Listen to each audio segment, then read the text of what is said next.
So what if I proclaim this big idea or claim a miracle or make a big, bold statement and I don't actually make it happen? Then what? And if my kid witnesses the whole thing, aka I fall flat on my face in front of my child, what's gonna happen?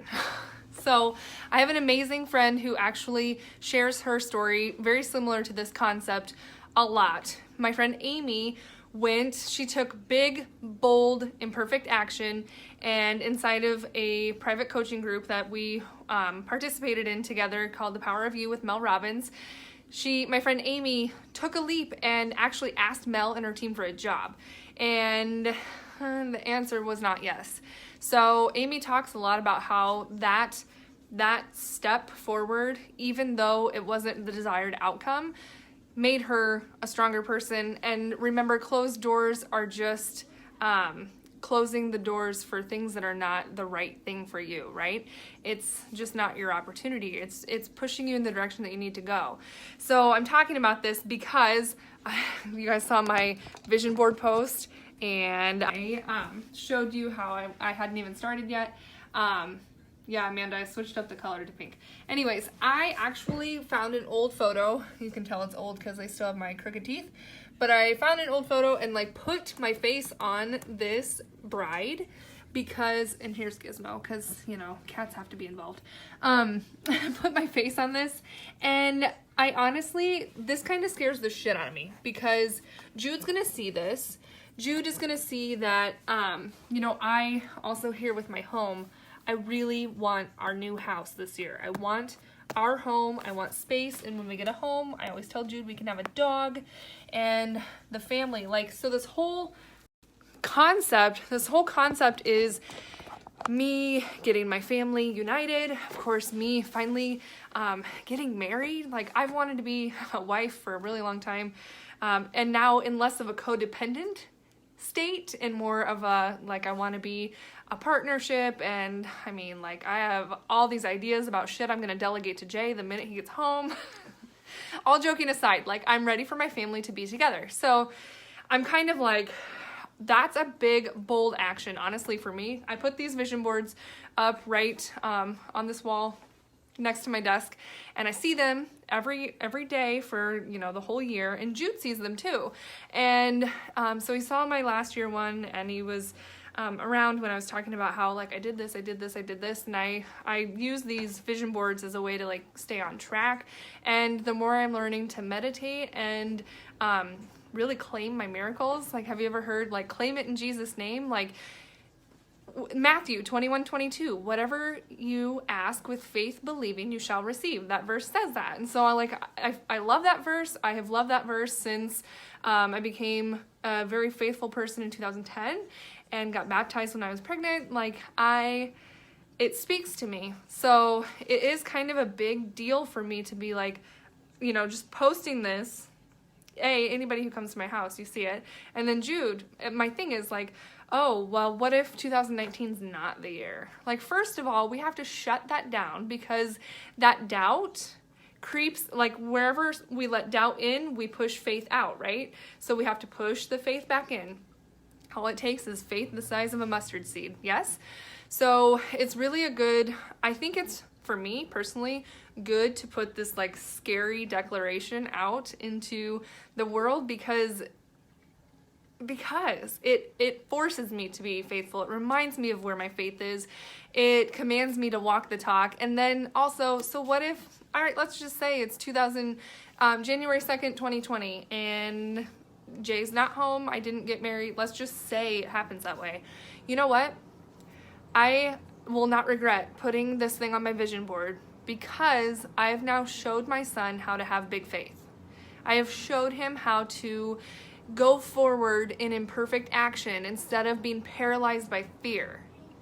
I think for me, my bigger concern is, what if I don't teach him how to move forward in faith? What if I don't teach him to make big moves? I'd rather have a life of, instead of what if. I don't want to be 94 and there's 20 things I wish I would have tried and explored and done. So okay, so what if you do fail? You do go out for that career move, or you decide to go back to school, or whatever it is. You take your big scary action and your kids are watching you. They saw a parent who tried. That takes more courage sometimes than actually doing the thing. Getting started sometimes is the biggest step we can take, right? So I think we just have to ask ourselves, what impression do we want to leave on our children? What do we want them to take away from that? Do we want them to remember us as parents who always played it safe? And yeah, sometimes playing it safe is smart, but let's think about it. We need to raise this next generation as people, human beings, adults that are able to be critical thinkers and problem solvers and good communicators and bold action takers. Because let's be honest, the state of our affairs here in the US is a little bit sketchy right now. That's all I'm going to say about it. We're not going political, but the fact of the matter is this generation that we're raising needs to be able to take bold action forward. And so what if you fail? You know what? You either win or you learn, right? Something I keep pounding into Jude's head with wrestling, and also reminding myself, because my personality type is definitely motivated by competition, and when we don't win, it's rough. But the reality of it is, okay, so then if you don't get the thing accomplished that you claimed your stake in the ground, and you're like, I'm doing this, and it doesn't work out how you thought, so what'd you learn from that? And then how can that propel you forward into the next right action? You hear me say that a lot, because it really is. Life is 99% of how we deal with it, right? So then, you take whatever ball you were pitched or whatever it is, and then how do you move forward in the game with it? Make sense? So yeah, I'm doing this crazy thing where I'm just laying it out there, and I'm like, my hands are open. God, I'm ready for this thing to happen. I'm ready for this next chapter in my life. I want to walk in faith, not by sight, and also walk my talk, because I talk a lot about, faith. And the funny thing is, if you haven't seen my post yet, I put my actual picture face on this bride's body, and Jude goes, I really like how realistic that is. And before that, he goes, I really support that, Mom. It was so awesome. You know what? Your kids are watching you, and they're listening to you. And I'm not saying we all have to be, it takes all kinds, right, for this world to go round. It takes the people who play it safe and are rational thinkers, and it takes the people who jump out of the plane without maybe even their parachute on. It takes all kinds of us. But the fact of the matter is, our kids are watching us. And sometimes, remember when they were babies and they were learning how to walk? And if they fell and you gasped, 99% of the time, they wouldn't cry unless you gasped. And you go, anticipating them to be hurt or afraid or whatever. And then they would get afraid because they look to you for that reaction, right? I really feel like it's the same thing as they continue to grow. And you guys know I've been completely transparent with Jude about his dad's history, our story together, my end of my obsession with wine. I have very candid conversations with my child, and that works for us. But they watch us. So they watch to see how we deal with disappointment, and how we deal with opportunities, and how we, seize the moment, and how we handle things that life puts before us. They're watching. Do we jump in with gusto? Do we talk about how we're nervous but do it anyway? Our kids are soaking all of this up. And so I really think that no matter if you try and win or try and don't win, the fact is that you tried something new, and your kids are able to see that you're an action taker, you're a risk taker, you have an open mind, and that you can come back to the drawing board after it and say, next time I would do it differently, XYZ. So if you're not at a point in your life where you're making a big life change or wanting to do big things, I know buying a house is a big life chapter and that kind of stuff. So big stuff that I want to get accomplished this year. But if that's not your season, that's fine. Ways you can show your child this: go try a new ethnicity of food, or go volunteer together in a situation that maybe you're not totally comfortable with. Not dangerous.